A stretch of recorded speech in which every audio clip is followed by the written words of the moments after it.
Hello everyone, আসসালামু আলাইকুম। আমি ইমরান মুস্তাফা, তোমাদের সবাইকে স্বাগতম জানাচ্ছি এসএসসি ফিজিক্স চ্যাপ্টার 13 এর দ্বিতীয় ভিডিওতে। আজকে মূলত আমরা আলোচনা করব ইলেকট্রনিক্স এর ক্রমবিকাশ নিয়ে, বা ইলেকট্রনিক্স যখন থেকে শুরু হয়েছে, বিভিন্ন ইলেকট্রনিক যন্ত্রপাতি আবিষ্কার হওয়া শুরু হয়েছে, কিভাবে শুরু হলো এবং তার বিকাশটা কেমন ছিল। সর্বপ্রথম ইলেকট্রনিক্সের শুরুটাকে চিন্তা করা হয় ভ্যাকুয়াম টিউবের মাধ্যমে শুরু হয়েছে। তো প্রথমত দেখা যায় 1883 সালে বিজ্ঞানী এডিসন, আমরা জানি টমাস আলভা এডিসনের নাম আসলে শুনিনি এমন কেউ হয়তো নেই যিনি বাল্ব আবিষ্কার করেছিলেন। তাহলে 1883 সালে এডিসন দেখিয়েছিলেন যে একটা লাইট বাল্বের ভেতর যে ফিলামেন্ট থাকে, বা আমরা জানি যে লাইটের ভেতর ফিলামেন্ট মানে কি, একটা পেঁচানো তার থাকে না, একটা বাল্বের ভেতর পেঁচানো তার থাকে, সেটাকে বলা হচ্ছে ফিলামেন্ট। তাহলে সেই লাইট বাল্বের ভেতর যে ফিলামেন্ট থাকে, সেই ফিলামেন্ট থেকে অন্য একটি ধাতব প্লেটে অন্য একটা ধাতু নিলা বা প্লেট নিলা, মাঝখানে যদি ফাঁকা জায়গা থাকে, সেই ফাঁকা জায়গার মধ্য দিয়েও বিদ্যুৎ পরিবহন হতে পারে। তার মানে আমাদের এডিসন দেখিয়েছে যে ফাঁকা জায়গার মধ্য দিয়েও কারেন্ট ফ্লো করতে পারে। আর এই যে ফাঁকা জায়গার মধ্যে দিয়ে কারেন্ট ফ্লো করতে পারে, এটাকে বলা হয় আসলে এডিসন ইফেক্ট বা এডিসন ক্রিয়া। পরবর্তীতে 1904 সালে জন ফ্লেমিং এডিসন ক্রিয়াকে কাজে লাগিয়ে প্রথম 2 ইলেকট্রোডের একটি ভ্যাকুয়াম টিউব তৈরি করে। তাহলে এডিসন ইফেক্টকে কাজে লাগিয়ে জন ফ্লেমিং উনি একটা ভ্যাকুয়াম টিউব বা শূন্য পাত্র, এমন একটা টিউব যেটা ভেতর খালি মাধ্যম, বাতাস নেই, তাহলে ভ্যাকুয়াম টিউব তৈরি করে, যেটা রেকটিফায়ার হিসেবে ব্যবহার করা হতো। এখন বলবো রেকটিফায়ার কি? রেকটিফায়ার আসলে কিছুই না, যেটা একমুখী করে ফেলে। নাম শোনা হয়তো আইডিয়া করতে পারছো। রেকটিফিকেশন, পরিবর্তন করছে। কি পরিবর্তন করছে? পরিবর্তনশীল বিদ্যুৎ প্রবাহকে একদিকে প্রবাহিত করতে। তাহলে আমরা জানি পরিবর্তনশীল বিদ্যুৎ প্রবাহ দেখতে আসলে কেমন ছিল? এমন একটা বিদ্যুৎ প্রবাহ যেটা কন্টিনিউয়াসলি তার দিককে পরিবর্তন করে, একবার পজিটিভ একবার নেগেটিভ, একবার পজিটিভ একবার নেগেটিভ। তো এই রেকটিফায়ার হচ্ছে এমন একটা যন্ত্র যেটার মাধ্যমে আমার এই নেগেটিভগুলোকে কেটে ফেলা হয়, নেগেটিভগুলোকে বাদ দিয়ে শুধু পজিটিভগুলোকে রাখা হয়। তাহলে আমি কী করলাম? আমি একটা পজিটিভ নেগেটিভ সিগন্যালকে শুধুমাত্র পজিটিভ করে ফেললাম। তাহলে এটাকে বলা হচ্ছে রেকটিফিকেশন। শুধু যে নেগেটিভগুলোকে বাদ দিয়ে দেওয়া হয় এমন না, কিছু কিছু রেকটিফায়ার আছে যারা কাজ করতে পারে হচ্ছে এই নেগেটিভগুলোকে উল্টায় পজিটিভ বানায় দেয়। তাহলে আলটিমেটলি তুমি কী পেলা? তোমার সকল সিগন্যাল পজিটিভ পেয়ে গেল। তাহলে এটাকে বলা হয় রেকটিফিকেশন। তাহলে আমাদের জন ফ্লেমিং 1904 সালে এই এডিসন ইফেক্টকে কাজে লাগিয়ে একটা ভ্যাকুয়াম 2 ইলেকট্রোডের, 2টা দণ্ডের, ইলেকট্রোড মানে হচ্ছে একটা পজিটিভ প্রান্ত একটা নেগেটিভ প্রান্ত চিন্তা করতে পারো, 2টা ইলেকট্রোডের একটা ভ্যাকুয়াম টিউব তৈরি করেছে যেটা রেকটিফায়ার হিসেবে কাজ করা যেত। এবং এই ভ্যাকুয়াম টিউবটাকে আসলে বলা হয় ইলেকট্রনিক্সের শুরু। আমাদের ইলেকট্রনিক্সের শুরু এই ভ্যাকুয়াম টিউব থেকেই হয়েছে। তারপর 1906 সালে লিডা ফরেস্ট তৃতীয় একটা ইলেকট্রোড সংযোজন করে নতুন আরেকটা ভ্যাকুয়াম টিউব তৈরি করে, যেটার নাম দিয়েছিল ট্রায়োড। তাহলে 1904 সালে জন ফ্লেমিং 2টা ইলেকট্রোড বা 2টা প্রান্ত বিশিষ্ট একটা ভ্যাকুয়াম টিউব তৈরি করেছে, যেটাকে রেকটিফায়ার হিসেবে ব্যবহার করা যেত। 1906 সালে দ্য ফরেস্ট আরেকটা ধাতব দণ্ড যোগ করে আমাদের এখানে নতুন এক ধরনের ভ্যাকুয়াম টিউব তৈরি করলো, যেটার নাম দিয়েছে সে ট্রায়োড। এবং যেটা দিয়ে দেখা গেছে যে বৈদ্যুতিক যে ফ্লো আছে সেটাকে কন্ট্রোল করা যেত এবং সেটি অ্যাম্পলিফায়ার হিসেবেও কাজ করতো। তার মানে এই যে আমাদের ফ্লো, কারেন্টের যে ফ্লো, সেটাকে কন্ট্রোল করা যেত, যে কখন যাবে না। ইভেন এই কারেন্টের ফ্লোটাকে বাড়ায় দেওয়া যেত, কারেন্টকে বড় করে, সিগন্যালটাকে বড় করে দেওয়া যেত। তাহলে এই কাজটা করেছে কিভাবে?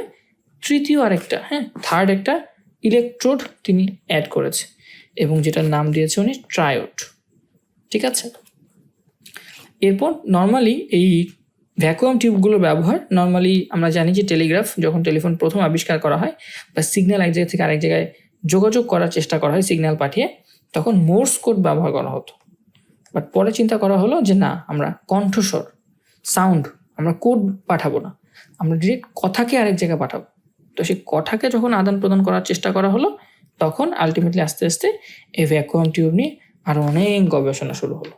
এবং তোমরা এখানে দেখতে পাচ্ছ, এখানে অনেকগুলো আসলে ভ্যাকুয়াম টিউবের উদাহরণ বা ছবি দেওয়া আছে।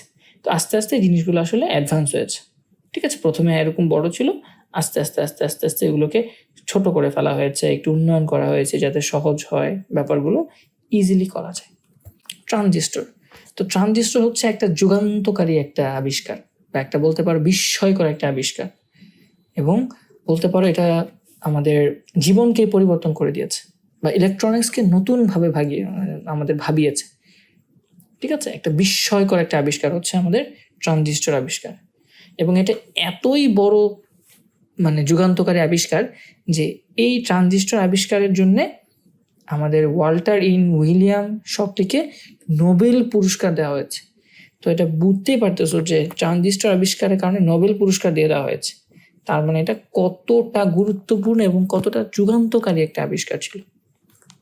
তাহলে 1947 সালে বেল ল্যাবরেটরিতে প্রথম ট্রানজিস্টর আবিষ্কার করা হয়, এবং বর্তমানে আমরা যত ইলেকট্রনিক ডিভাইস ইউজ করছি, মোবাইল বলো, স্মার্টফোন বলো, ল্যাপটপ বলো, ক্যামেরা বলো, সব কিছুতে কিন্তু আসলে এই ট্রানজিস্টর ব্যবহার করা হয়। তাহলে এটা ছিল একটা যুগান্তকারী আবিষ্কার, এবং যার কারণে নোবেল পুরস্কার দেওয়া হয়েছে। এবং ট্রানজিস্টরের কাজটা ছিল অনেকটা ভ্যাকুয়াম টিউবের মতোই, কিন্তু এটা অনেক বেশি জনপ্রিয় ছিল, বা এটা যুগান্তকারী ছিল। কেন? কারণ এটা দিয়ে ভ্যাকুয়াম টিউবের সব কাজ করা যেত, কিন্তু আরও ফাস্ট করা যেত, এবং এটার ওজন খুব কম ছিল। এবং তার চেয়েও বড় কথা, এটা হচ্ছে অনেক কম খরচে তৈরি করা সম্ভব ছিল। তাহলে ট্রানজিস্টর খরচ কমিয়ে ফেললো, ছোট করে ফেললো, ওজন কমে গেল, দ্রুত কাজ করা যাচ্ছে, অনেক বেশি নির্ভরযোগ্য হয়ে গেল, এবং অনেক কম বিদ্যুৎ খরচ করত। তাহলে এই জন্যে আমার ট্রানজিস্টরটাকে একটা যুগান্তকারী আবিষ্কার বলা হতো, এবং এটা আসলে এটা আবিষ্কারের কারণে নোবেল পুরস্কার পর্যন্ত দিয়ে দেওয়া হয়েছিল। সো এটা কতটা গুরুত্বপূর্ণ তোমরা জাস্ট এই নোবেল পুরস্কারের ব্যাপারটা নিয়ে বা আইডিয়া করতে পারছো আশা করি। ইন্টিগ্রেটেড সার্কিট, নাম শুনে বোঝা যাচ্ছে ইন্টিগ্রেটেড, কোনো কিছু সমন্বিত করা হচ্ছে, ইন্টিগ্রেশন করা হচ্ছে। ইন্টিগ্রেশন মানে অনেক কিছুকে কম্বাইন করা হচ্ছে হয়তো। তাহলে 1952 সালের দিকে এই ইন্টিগ্রেটেড সার্কিটের কনসেপ্টটা আলোচনা শুরু হলেও আলটিমেটলি এটা 60-এর দশকে মেইনলি বলতে পারো এটা নিয়ে আরও বেশি বিস্তর গবেষণা শুরু হয়, এবং আলটিমেটলি এই ট্রানজিস্টর তৈরি না করে তার সাথে ডায়োড সহ আরও কিছু রেজিস্টার এবং ক্যাপাসিটার বসিয়ে সম্পূর্ণ একটা সার্কিট তৈরি করে ফেলা হলো। দেখা গেল যে শুধু ট্রানজিস্টর না দিয়ে আমি যদি কিছু ডায়োড একসাথে করি, এবং তার সাথে যদি কিছু রেজিস্টার রোধ আর কিছু ক্যাপাসিটর অ্যাড করি, তাহলে হয়তো ওটা দিয়ে অনেক সুন্দর অনেকগুলো কাজ করে ফেলা যায় সহজে। তাহলে এই যে একটা ট্রানজিস্টর ইউজ করলাম, বা শুধু ট্রানজিস্টর না করে সেখানে ডায়োডের সাথে রেজিস্টার দিলাম, ক্যাপাসিটার দিলাম, এভাবে অনেকগুলো কম্পোনেন্ট একসাথে করে আমি একটা সার্কিট বানাই ফেললাম, কমপ্লিট সার্কিট, যেটা দিয়ে হয়তো কোনো কাজ করা যায়, যে কোনো সুইচ অন অফ করা যায় একবারে, বা কোনো যন্ত্রকে চালানো যায়। তাহলে এই যে আমি কতগুলো আলাদা আলাদা যন্ত্রকে একসাথে করে একটা পূর্ণাঙ্গ সার্কিট বানিয়ে ফেললাম, এটাকেই নাম দেওয়া হয়েছে ইন্টিগ্রেটেড সার্কিট বা সমন্বিত সার্কিট, বা এটাকে সংক্ষেপে বলা হয় আইসি। I stands for integrated, C stands for circuit. So এটা হচ্ছে ইন্টিগ্রেটেড সার্কিট। এবং দেখা গেছে প্রযুক্তির উন্নয়নের সাথে সাথে আমার অনেক কম জায়গায় অনেক বেশি সংখ্যক ট্রানজিস্টর বসানো শুরু হলো, এবং আলটিমেটলি প্রথমে এটাকে নাম দেওয়া হয়েছে লার্জ স্কেল ইন্টিগ্রেশন, যেটাকে বলা হচ্ছে SL বা LSI। ঠিক আছে, এটা হচ্ছে LSI, এটাকে বলা হচ্ছে লার্জ স্কেল ইন্টিগ্রেশন, যে অনেক বড় ইন্টিগ্রেশন, অনেকগুলো ট্রানজিস্টরকে ছোট একটা জায়গায় আমি অ্যাটাচ বা সংযুক্ত করতে পারছি। এরপর এটাকে আরও বেশি বাড়িয়ে যেটা করা হলো very large scale integration, VLSI। তো এই VLSI দিয়েই বর্তমানে আমাদের যেই দামি দামি ফোন রয়েছে সেখানে যেই আইসিগুলো ব্যবহার করা হয়, সেই প্রসেসটা কিন্তু এই ভেরি লার্জ স্কেল ইন্টিগ্রেশনের মাধ্যমে করা হয়, এবং সেটার আরও উন্নত ধাপগুলো বা উন্নত প্রযুক্তি ব্যবহার করা হয়। তাহলে ভেরি লার্জ স্কেল ইন্টিগ্রেশন হচ্ছে এমন একটা টেকনিক বা এমন একটা প্রযুক্তি যার মাধ্যমে খুব কম জায়গায় অনেক বড় স্কেলে আমাদের ইন্টিগ্রেশনগুলো করে ফেলা হয়। মাইক্রো কম্পিউটার, চিকিৎসা যন্ত্রপাতি, ভিডিও ক্যামেরা, যোগাযোগের উপগ্রহ, অত্যাধুনিক এমন কোনো যন্ত্র নাই বলতে পারো যেখানে ইন্টিগ্রেটেড সার্কিট ব্যবহার করা হয়নি। তাহলে এই সকল যন্ত্র কিন্তু অনেকটা অসম্ভবই ছিল এই ইন্টিগ্রেটেড সার্কিট না থাকার কারণ বা না থাকলে। ভবিষ্যতের ইলেকট্রনিক্স, তাহলে এই ইলেকট্রনিক্সের প্রযুক্তি আস্তে আস্তে আলটিমেটলি অনেক দূরে এগিয়ে যাচ্ছে, এবং দেখা যাবে হয়তো সামনে আমরা এই ইলেকট্রনিক্স সার্কিটে অপটিক্স বা আলোর সাহায্যে তথ্য বিনিময় সংক্রান্ত আইসি দেখতে পাবো। এমন কিছু আইসি পাবো সেখানে হয়তো আলো দিয়েই কাজগুলো করে ফেলা যাবে। এখন যেমন আমরা কারেন্ট দিয়ে কাজ করি, কারেন্ট দিয়ে মাইক্রোপ্রসেসর, চিকিৎসা যন্ত্রপাতি, ভিডিও ক্যামেরা এগুলোকে চালাই, কাজ করাই এগুলোকে ব্যাটারি দিয়ে। ভবিষ্যতে হয়তো আলো দিয়েই এই সার্কিটগুলোকে কন্ট্রোল করা যাবে, এরকম কোনো আইসি হয়তো আমরা দেখব। অলরেডি এগুলো নিয়ে অনেক গবেষণা চলছে এবং এগুলোর কাজ করা হচ্ছে। এখন চলে আসি এই যে আমরা ইলেকট্রনিক্সের কথা বলছি, ইলেকট্রনিক্সের সাথে আরেকটা সুন্দর আইডিয়া বা একটা কোর নলেজ হচ্ছে বা কোর কনসেপ্ট হচ্ছে অ্যানালগ অ্যান্ড ডিজিটাল। এই দুইটা concept, what is analogue and what is digital. তো আমরা আমাদের চারপাশে কিন্তু অনেক কিছু দেখি, যে শব্দের আলো, চাপ, তাপমাত্রা, এই সব কিছু কোনো এক ধরনের তথ্য বা উপাত্ত হিসেবে প্রকাশ করি, রাইট? যে আমার চাপ হচ্ছে এত এত অ্যাটমসফিয়ার, তাপমাত্রা হচ্ছে এত কেলভিন। তো এই যে আমি মানগুলোকে প্রকাশ করি, দেখা যায় যে এই মানগুলো কিন্তু সবসময় নিরবিচ্ছিন্ন, রাইট? যে হ্যাঁ 1.1, 1.2 এরকম হতে পারে, ভগ্নাংশ হতে পারে বা কন্টিনিউয়াস একটা ভ্যালু। তাহলে এই যে নিরবিচ্ছিন্নভাবে পরিবর্তিত হতে থাকা এই মানগুলা, টেম্পারেচার কত হতে পারে, 2 ডিগ্রি সেলসিয়াস, 3, 4, 5 এরকম হতে পারে, কন্টিনিউয়াস একটা মান। তাহলে এই মানগুলো কিন্তু চেঞ্জ হতে পারে। তাহলে নিরবিচ্ছিন্নভাবে পরিবর্তিত হতে থাকায় এই তথ্য উপাত্তকে বৈদ্যুতিক সিগন্যালে পরিবর্তন করা সম্ভব না। ঠিক আছে, সম্ভব না বলবো আমরা। তাহলে এভাবে আমরা তো জানি বৈদ্যুতিক সিগন্যাল মানে কি, কারেন্ট। আর কারেন্ট মানে কি, কারেন্ট হয়তো আছে, কারেন্ট হয়তো নাই। তাহলে এই যে তোমার কাছে আছে বা নাই, এই দুইটা লজিক, হয়তো তোমার কাছে 5 ভোল্টের কারেন্ট আছে অথবা তোমার কাছে 0 ভোল্ট মানে কারেন্ট নাই। তাহলে এই যে আছে নাই, এই দুইটা লজিক দিয়ে দেখা যায় এই মানগুলোকে, পরিবর্তনশীল মানগুলোকে রিপ্রেজেন্ট করা সম্ভব না। তাহলে এই জন্য এই সিগন্যালগুলোকে, যেগুলো পরিবর্তিত হতে থাকে, এই মানগুলোকে আসলে আমরা বলতে পারি অ্যানালগ সিগন্যাল, যেটা কন্টিনিউয়াস চেঞ্জ হয়। দেখো এই যে কন্টিনিউয়াস চেঞ্জ হচ্ছে, এটা পরে এটা পরে এটা পরে এটা পরে এটা, এরকম করে কন্টিনিউয়াস চেঞ্জ হচ্ছে। তাহলে এই মান, যে মানগুলো এভাবে কন্টিনিউয়াস থাকে, সেগুলোকে আমরা বলতে পারি অ্যানালগ সিগন্যাল। এগুলোকে কারেন্টের মাধ্যমে, বৈদ্যুতিক সিগন্যালের মাধ্যমে রিপ্রেজেন্ট করা সম্ভব না, প্রত্যেকটা ইন্ডিভিজুয়াল স্টেপকে। বাট আমি যদি কোনোভাবে এই সিগন্যালটাকে ব্যবহার করে যন্ত্রপাতি তৈরি করি, তাহলে সেটাকে বলা হবে অ্যানালগ ইলেকট্রনিক্স। তাহলে এই সিগন্যালকে যদি সরাসরি কোনো ধরনের ইলেকট্রনিক্স দিয়ে আমরা প্রক্রিয়া করি, সেটাকে বলা হবে অ্যানালগ ইলেকট্রনিক্স। আর এই অ্যানালগটাকে যদি আমরা ডিজিটালি চিন্তা করি, যে না আমরা ডিজিটাল করে ফেলবো, দ্যাট মিনস হয়তো আছে নয়তো নাই। এইটা মানে হচ্ছে, বা এখানে অনেকগুলো ভ্যালুকে বলবো আমি 1, আবার কম ভ্যালু সবগুলোকে আমি বলবো 0, বড় ভ্যালুগুলোকে আমি বলবো 1, কম ভ্যালুকে বলবো আমি 0। তাহলে এইভাবে আমি একটা রেঞ্জ সিলেক্ট করে কি করতে পারি, বড় ছোট বড় ছোট বড় ছোট, এভাবে একটা মান দিয়ে হয়তো রিপ্রেজেন্ট করতে পারি। এটাকে বলা হয় ডিজিটাল সিগন্যাল। অ্যানালগ সিগন্যাল হচ্ছে কন্টিনিউয়াস থাকবে মানগুলো, আর ডিজিটাল সিগন্যালগুলো মানে হচ্ছে এই যে হয়তো বেশি, একই রকম, আর নয়তো নাই, একই রকম নয়তো নাই, একই রকম নয়তো নাই। তাহলে এই একই রকম হয়তো নাই, একই রকম হয়তো নাই, এটাকে বলা হয় ডিজিটাল সিগন্যাল। আপনার আরেকটু ভালোভাবে বুঝতে হবে, এই যে আমরা দৈনন্দিন জীবনে আমরা 10 ভিত্তিক দশমিক সংখ্যা ব্যবহার করি, ঠিক না?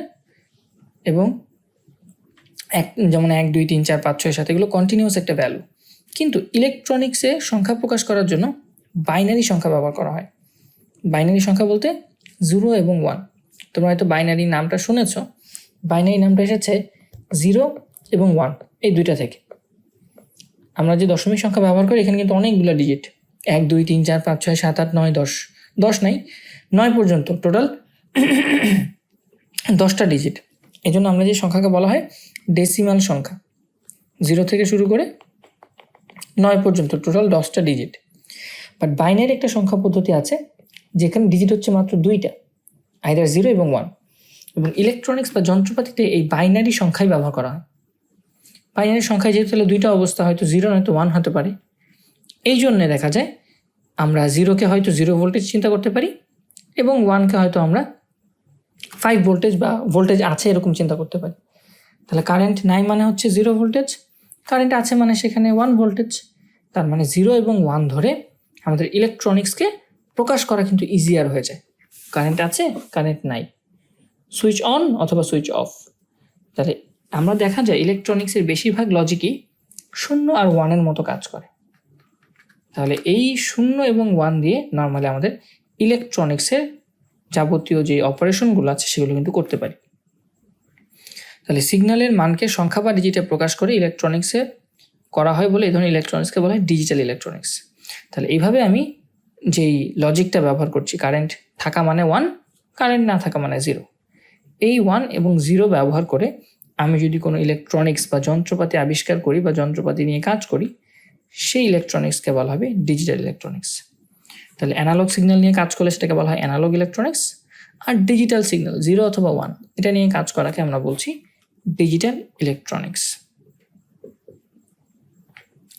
তাহলে শব্দ, ছবি, ভিডিও ইত্যাদি সিগন্যাল শুরু হয় অ্যানালগ সিগন্যাল হিসেবে এবং ব্যবহারও হয় অ্যানালগ সিগন্যাল হিসেবে, কিন্তু সেগুলো ডিজিটাল সিগন্যাল হিসেবে সংরক্ষণ, প্রক্রিয়াকরণ ও প্রেরণ করা হয়।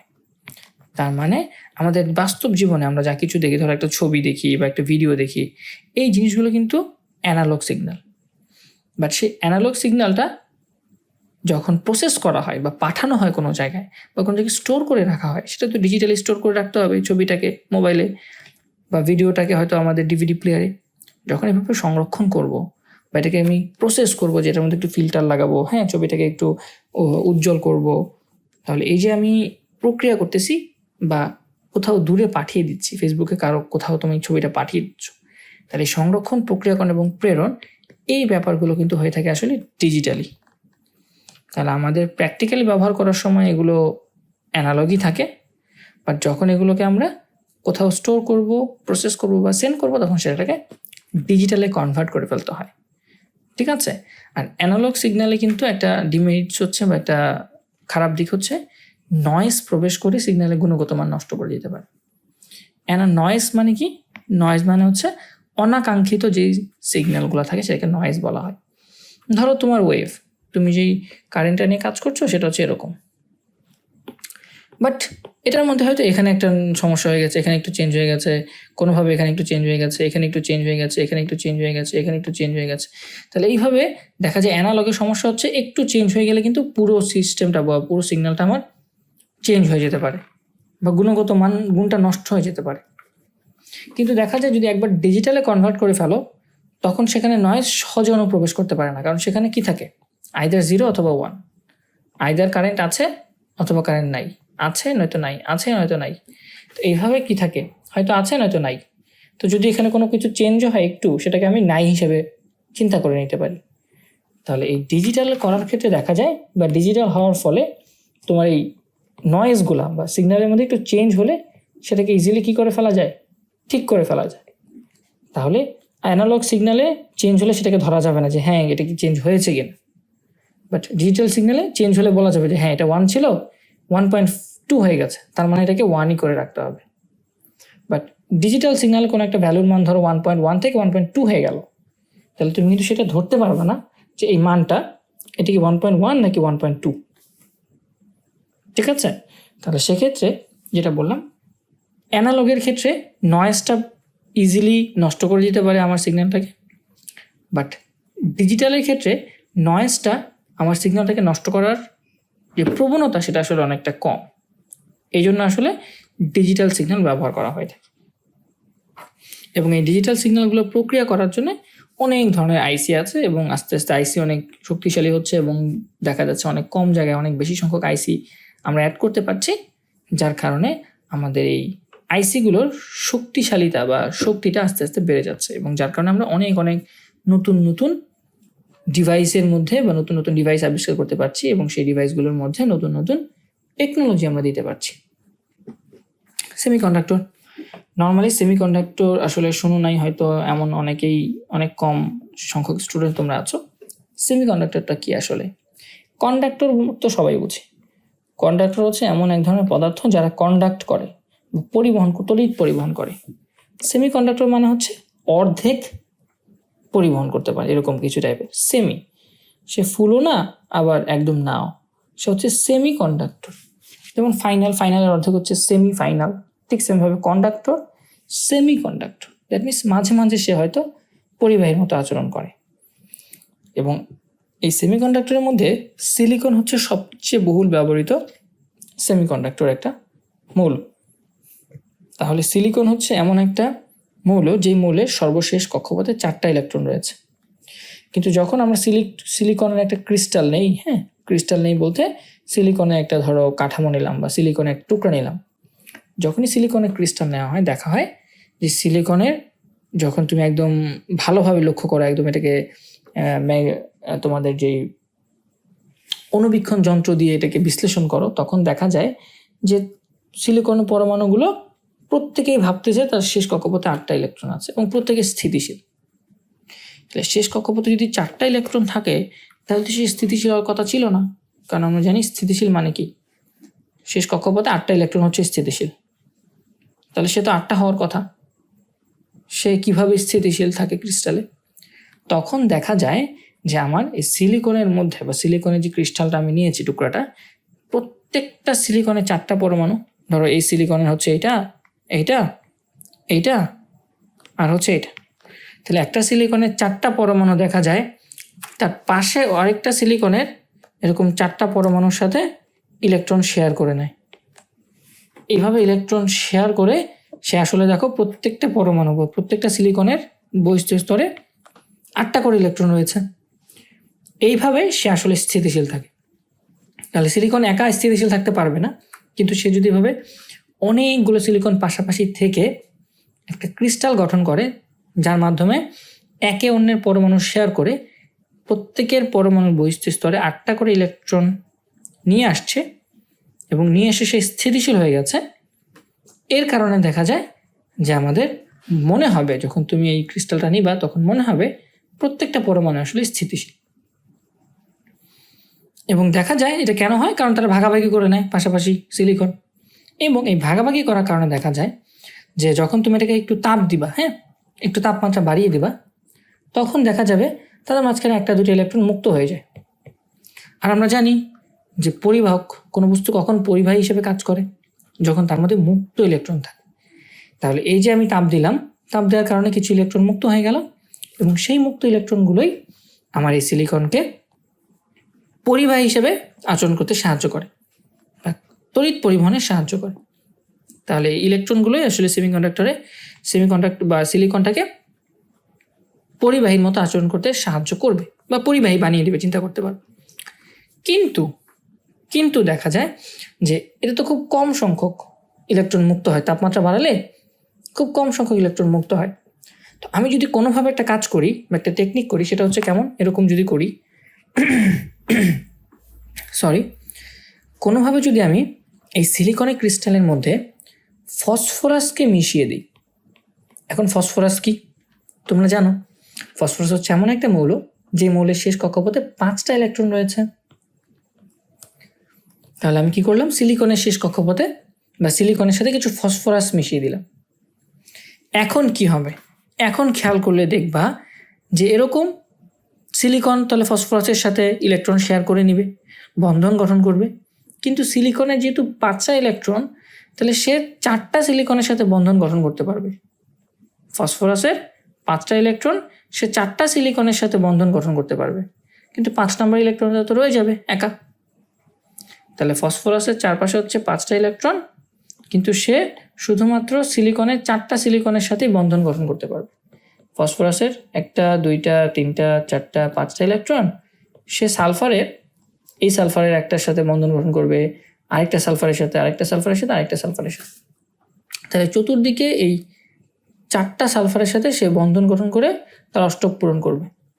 ঠিক সেমভাবে প্রতিটা সালফারও তার চারপাশে এইভাবে ফসফরাসের সাথে সে ইলেকট্রন শেয়ার করে অষ্টক পূরণ করবে। কিন্তু দেখা যাবে ফসফরাসের বহিস্থ স্তরে তো 5টা ইলেকট্রন, তাহলে একটা ইলেকট্রন খালি রয়ে যাচ্ছে। তো সেই খালি ইলেকট্রনটা কি করবে, এখন মুক্ত ইলেকট্রন হিসেবে আচরণ করবে। এবং আমার আলটিমেটলি সিলিকন অলরেডি তো তাপমাত্রা দিলে সে কিছুটা পরিবাহীর মতো আচরণ করে, এবং ফসফরাস মেশানোর কারণে দেখা যাবে এই মুক্ত ইলেকট্রন সংখ্যা বেড়ে যাবে। এবং মুক্ত ইলেকট্রন সংখ্যা বেড়ে যাওয়া মানে তার মধ্যে পরিবাহীর যে ক্ষমতা বা সে পরিবাহী হয়ে যাবে, আমার সেমিকন্ডাক্টরটা বা সিলিকনটা আমার পরিবাহীর মতো আচরণ করা শুরু করবে।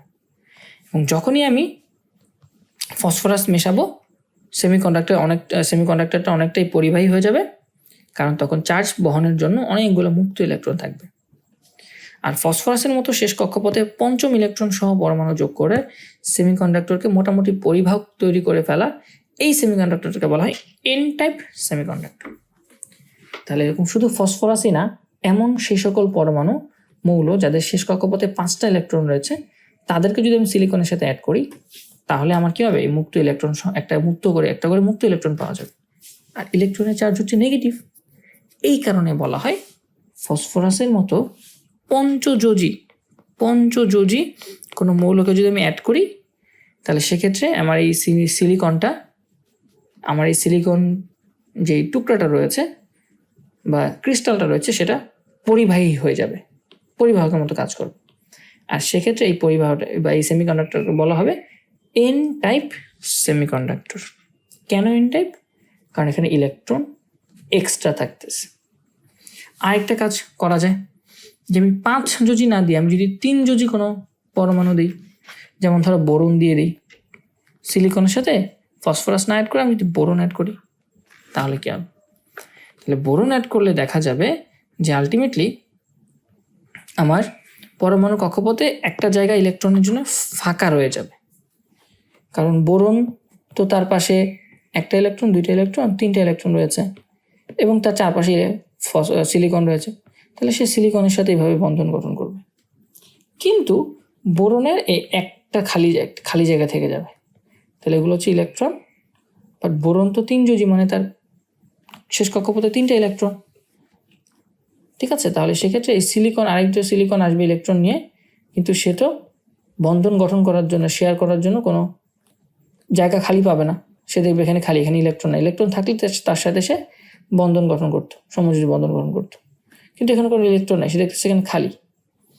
তাহলে এভাবে খালি হওয়ার কারণে যে ঘটনাটা ঘটবে, খুব সুন্দর একটা ঘটনা ঘটবে, সেটা হচ্ছে পরমাণুর সেই ফাঁকা জায়গায়, এই যে ফাঁকা জায়গায় পাশের একটা ইলেকট্রন এসে ভরাট করে ফেলতে পারে, তখন পাশের পরমাণুতে একটা ফাঁকা জায়গা তৈরি হবে। তাহলে এভাবে এই যে তুমি অনেকগুলো বোরন অ্যাড করেছো, তাহলে বোরন সবগুলোতে যেরকম ফাঁকা জায়গা রয়েছে, ঠিক না? সবগুলো বোরনে এরকম একটা ফাঁকা জায়গা আছে। তো সেই ফাঁকা জায়গাগুলোতে ইলেকট্রন আইসা বসে পড়তে পারে না।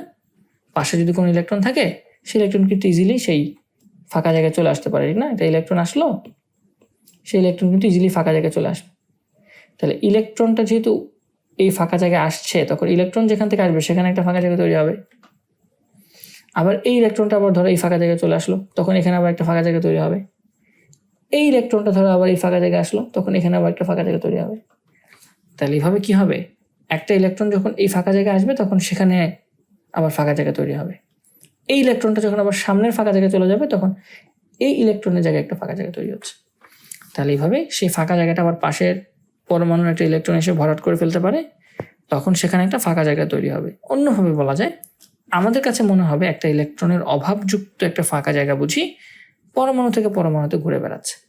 তাহলে এই যে ফাঁকা জায়গা আগে এখানে ছিল, চিন্তা করো, এই ফাঁকা জায়গাটা এখানে চলে যাবে, এই ফাঁকা জায়গাটা আবার এখানে চলে যাবে। তার মানে ফাঁকা জায়গায় ঘোরাঘুরি করতেছে। ইলেকট্রন এই ফাঁকা জায়গায় আসা মানে ইলেকট্রন যেখান থেকে আসছে সেখানে একটা ফাঁকা জায়গা তৈরি হওয়া। তার মানে আলটিমেটলি এখানে ফাঁকা ছিল, ইলেকট্রন এখানে চলে আসার কারণে ফাঁকা জায়গাটা এখান থেকে কনভার্ট হয়ে এখানে চলে গেল। তার মানে ফাঁকা জায়গাটা ঘুরে বেড়াচ্ছে।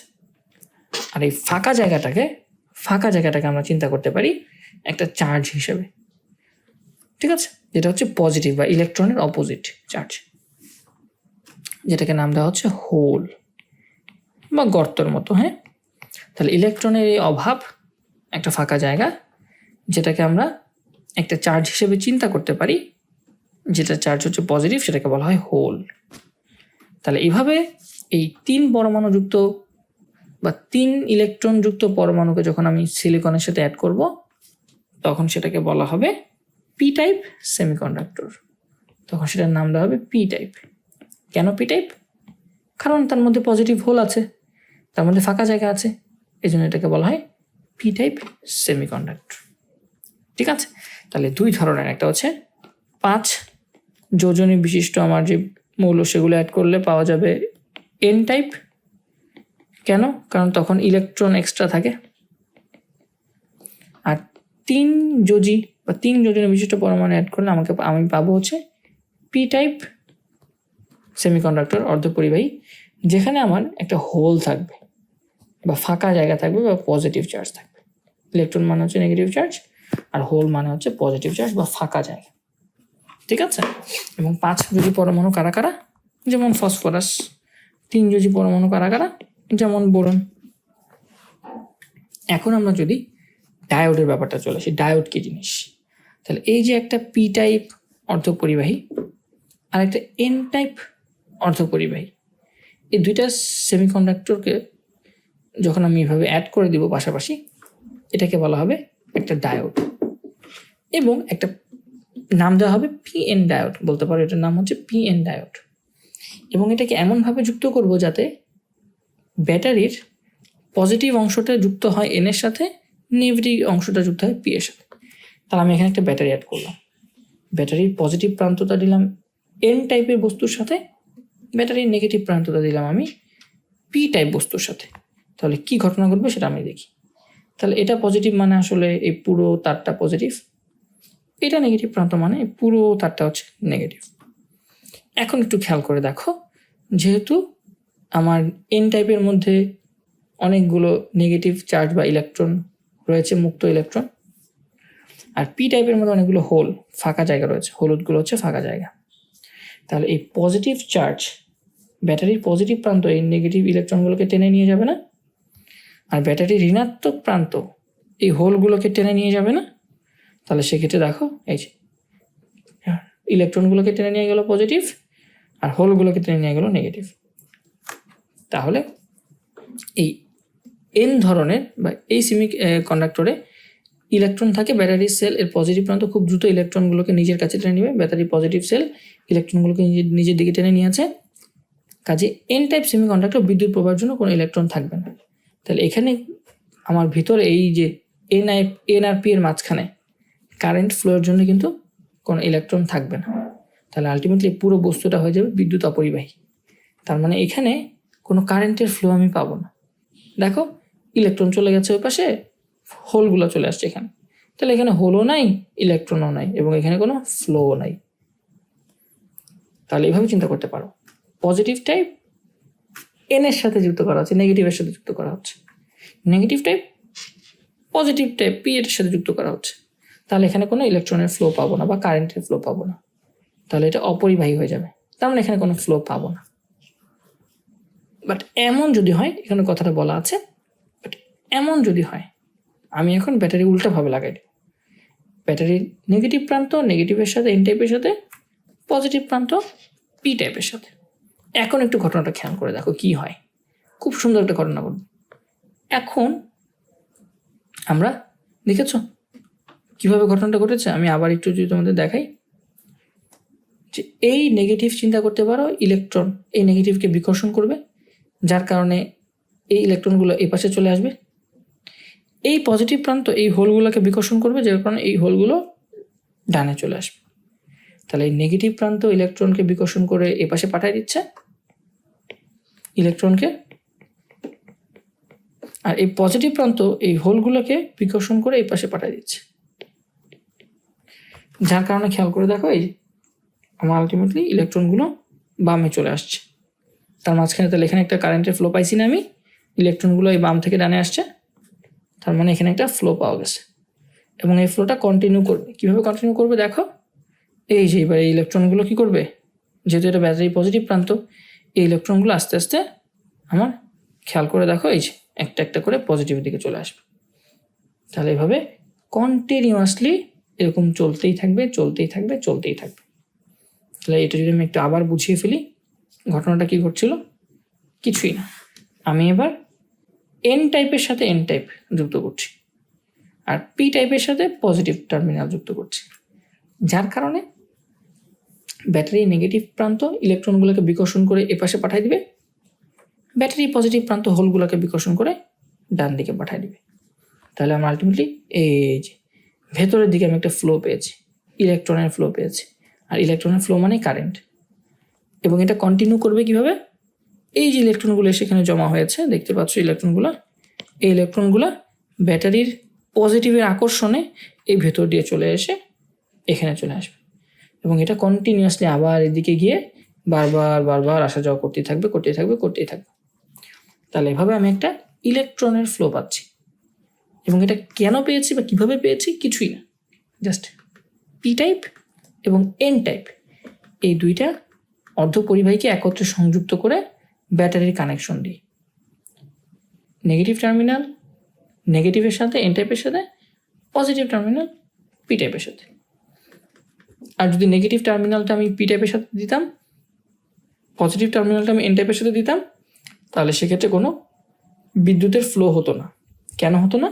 ঠিক তো আমরা আগেই দেখেছি যে এই পাশ থেকে ইলেকট্রন এ পাশে চলে আসতো, এ পাশ থেকে হোল এদিকে চলে যেত, মাঝখানে কোনো আদান প্রদান, এখানে ইলেকট্রনের কোনো আদান প্রদান থাকতো না বা ফ্লো থাকতো না, যার কারণে এটা অপরিবাহী হয়ে যেত।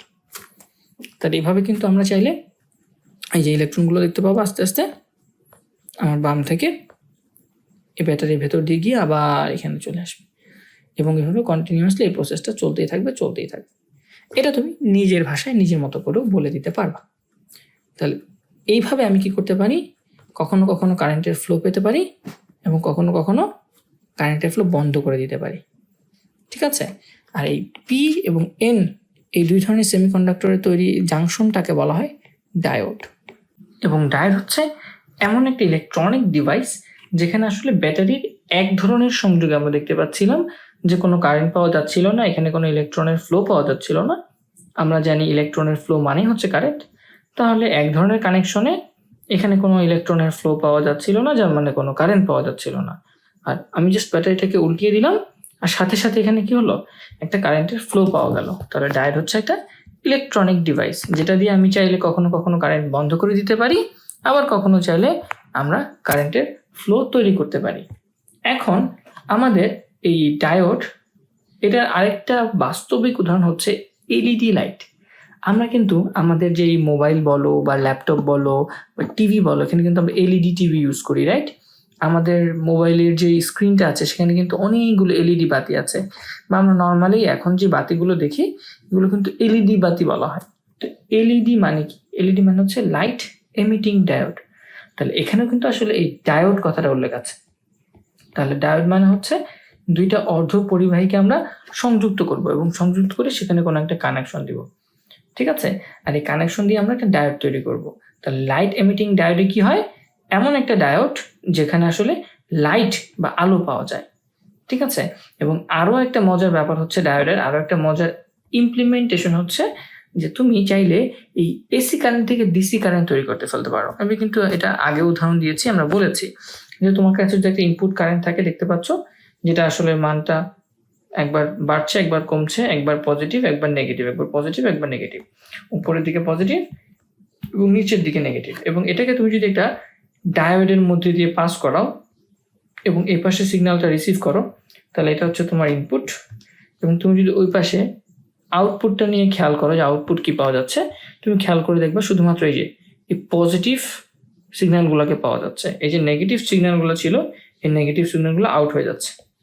তাহলে সেক্ষেত্রে আমি কি করলাম, ডায়োডকে রেকটিফায়ার হিসেবে ব্যবহার করলাম। এবং রেকটিফাই বলতে আমি কি বোঝাচ্ছি, রেকটিফাই বলতে এই যে নেগেটিভ অংশগুলো যে বাদ চলে গেছে সেই জিনিসটা বোঝাচ্ছি। তাহলে ডায়োড দিয়ে আমি কি করতে পারি, কোনো সিগন্যালকে একমুখীকরণ করতে পারি বা একমুখী করতে পারি। এটা দ্বিমুখী সিগন্যাল ছিল পজিটিভ নেগেটিভ, সেটাকে আমি একমুখী করে দিলাম, জাস্ট পজিটিভ থাকবে, কোনো নেগেটিভ থাকবে না। এরপর হচ্ছে ট্রানজিস্টর। ট্রানজিস্টর আসলে কিছুই না, জাস্ট এই যে তুমি পি এবং এন অর্ধপরিবাহী বা সেমিকন্ডাক্টর নিয়ে তুমি একটা ডায়োড তৈরি করেছিলে না, তাহলে ট্রানজিস্টর হচ্ছে এরকম দুইটা ডায়োডের একটা কম্বিনেশন। দেখতে পাচ্ছ এন টাইপ, পি টাইপ এবং এন টাইপ, বা দুইটা এন টাইপ অর্ধপরিবাহীর মাঝখানে একটা পি টাইপ অর্ধপরিবাহী তুমি যদি কানেক্ট করে দাও, তাহলে যেই যন্ত্রটা তৈরি হয় সেটাকে বলা হচ্ছে আসলে ট্রানজিস্টর। এবং ট্রানজিস্টর আসলে দুই রকম, যেমন তুমি দেখতে পাচ্ছ এখানে এন পি এন, আবার এমন হতে পারে যে এই পাশে পি মাঝখানে এন তারপর আবার পি। তাহলে এনপিএন ট্রানজিস্টর হতে পারে, সাথে সাথে কিন্তু আবার আমাদের পিএনপি ট্রানজিস্টর হতে পারে। তাহলে আমাদের এই কানেকশনের উপর, যে আমরা কিভাবে কানেকশন দিচ্ছি সেটার উপর বেস করে আমরা দুই ধরনের ট্রানজিস্টর পাই। এবং আমরা বলেছিলাম যে ট্রানজিস্টর আবিষ্কার করা একটা যুগান্তকারী আবিষ্কার ছিল, যেটার কারণে আসলে নোবেল পুরস্কার দেওয়া হয়েছে। এবং আলটিমেটলি আমাদের বিজ্ঞান বা সায়েন্স অনেক বেশি সামনে এগিয়ে গিয়েছে, এবং আমাদের বর্তমানে যত আধুনিক যন্ত্রপাতি আছে তার সবকিছুই কিন্তু আসলে ট্রানজিস্টর দিয়েই তৈরি করা। এবং এই ট্রানজিস্টরের মধ্যে আমরা তিনটা প্রান্ত দেখতে পাচ্ছি, একটা সি, একটা বি, একটা ই। তো সি প্রান্তটাকে বলা হয় আসলে কালেক্টর, যেটা আসলে কালেক্ট করে, এটার নাম হচ্ছে কালেক্টর আমরা বলতে পারি। এটা হচ্ছে কালেক্ট করে। বি এটাকে বলা যায় base, and E stands for emitter.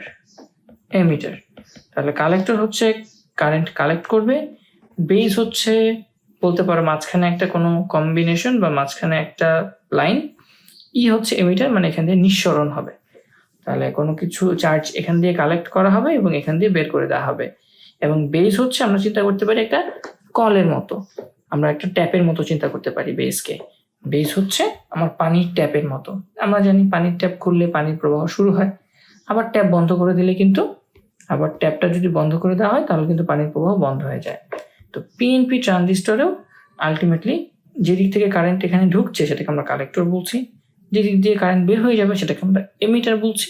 Ammeter বলা হচ্ছে, বাট এটা আসলে এমিটার, EMI অ্যান্ড মাঝখানে অংশটাকে বলা হচ্ছে বেস। আর বেসটা হচ্ছে আমার ওই পানির ট্যাপের মতো, যে বেসকে কন্ট্রোল করে আমি চাইলে এই কারেন্টের ফ্লোটা পেতে পারি। আমি চাইলে বেসকে কোনোভাবে কন্ট্রোল করে আমি এখানে কারেন্ট আসবে বের হয়ে যাবে, আবার আমি বেসকে কন্ট্রোল করে আমি কারেন্টকে আটকিয়ে দেবো। ঠিক আছে, তাহলে আমি এই পানির কলের মতো, তাহলে এই যে কলের যে ঘুরানিটা আছে সেটা আমি আসলে বেজের মতো চিন্তা করতে পারি। জাস্ট লাইক আমাদের একটুখানি ট্যাপ খুলে অনেকখানি পানি পাওয়া যায়, সেরকম একটুখানি বেস কারেন্ট দিয়ে অনেকখানি কালেক্টর এমিটার কারেন্ট পাওয়া যাবে। তাহলে তুমি জাস্ট বেজে একটু কারেন্ট দিবা, সাথে সাথেই তুমি কালেক্টর এমিটরের মাঝখানে অনেক বেশি কারেন্টের ফ্লো পেয়ে যাবে। আবার তুমি বেস কারেন্ট দিবা না, কালেক্টর এমিটারের মাঝখানে কোনো কারেন্টের ফ্লো হবে না। তাহলে ট্রানজিস্টর হচ্ছে এরকম একটা 3 প্রান্ত বিশিষ্ট একটা বর্তনী, যেখানে তুমি এই ইনপুট এবং আউটপুটকে কন্ট্রোল করতে পারো বেস কারেন্ট দিয়ে। ঠিক আছে, এবং আলটিমেটলি এই ট্রানজিস্টরের ইমপ্লিমেন্টেশন কোথায় কোথায় হয়, জাস্ট লাইক তোমার কাছে একটা ছোট সিগন্যাল আছে বা একটা সিগন্যাল দুর্বল উইক সিগন্যাল আছে, এই সিগন্যালটাকে তোমাকে বড় করতে হবে। তাহলে সেই ক্ষেত্রে আমরা ট্রানজিস্টর ব্যবহার করে থাকি এবং এটাকে আসলে বলা হয় অ্যাম্পলিফায়ার। মানে কোনো সিগন্যালকে অ্যাম্পলিফাই বা বড় করার জন্য আমার ট্রানজিস্টর ব্যবহার করা হয়ে থাকে। এছাড়াও আমাদের যেই আইসি রয়েছে, আমরা বলেছি যে আমাদের কম্পিউটার, আমাদের ল্যাপটপ, আমাদের ক্যালকুলেটর বা মোবাইল টেলিফোন, এই যত সকল আধুনিক যন্ত্রপাতি ব্যবহার করি, এর ভিতরে কিন্তু অসংখ্য ছোট ছোট আইসি রয়েছে। এবং সেই আইসি বা চিপের মধ্যে কিন্তু আসলে এরকম বিলিয়ন মিলিয়ন আসলে ট্রানজিস্টর রয়েছে। তাহলে এই ট্রানজিস্টরের ব্যবহার আসলে বলা যায় অপরিসীম, বা আমাদের আধুনিক প্রযুক্তিতে ট্রানজিস্টরের ব্যবহার বলা যায় একটা অপরিসীম ভূমিকা পালন করে। ট্রানজিস্টর ছাড়া এই আধুনিক ডিভাইসগুলো কিন্তু আসলে সম্ভব হতো না। এত ছোট, এত কম্প্যাক্ট, এত পাওয়ারফুল ডিভাইস আমরা তৈরি করতে পারতাম। এবং ট্রানজিস্টর দেখতে এরকম অনেকটা, ঠিক আছে, যে 3টা মাথা বিশিষ্ট দেখতে পাচ্ছ, 3 প্রান্ত বিশিষ্ট, যেখানে আমরা মাঝখানেটাকে বলতে পারি বেস, এক পাশেটাকে বলতে পারি কালেক্টর, এক পাশেটাকে বলতে পারি আমরা এমিটার।